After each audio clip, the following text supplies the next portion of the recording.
Je me suis rendue la semaine dernière sur le terrain à Calais avec mes collègues députés européens de la commission Libé sur le sujet de l'asile et de la migration. Depuis plus de 20 ans, le contrôle des frontières est assuré à Calais dans le cadre de l'accord du Touquet avec les Britanniques. J'ai pu constater une nouvelle fois l'engagement remarquable des forces de l'ordre, des gardes-côtes, de la police des frontières pour éviter le départ des bateaux, le départ des migrants dans une traversée de la Manche tellement dangereuse.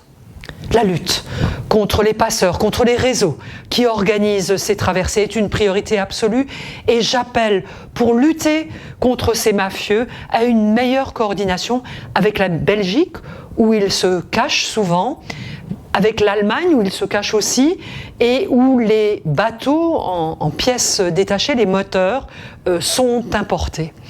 Nous avons aussi pu rencontrer des acteurs de terrain, des acteurs associatifs qui accueillent les personnes épuisées pour leur permettre de manger, de se reposer un peu, parfois malheureusement pour retenter la traversée, mais dans une démarche humanitaire coordonnée de manière remarquable par la préfecture. Je veux saluer cette générosité des populations et des ONG actives sur le terrain.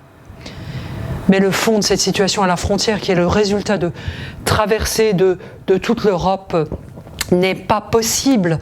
Il nous faut mieux appliquer les règles de l'asile et de la migration en Europe, appliquer ces règles avec humanité aussi. C'est pour cela que j'appelle à un nouveau pacte asile-migration avec mes collègues.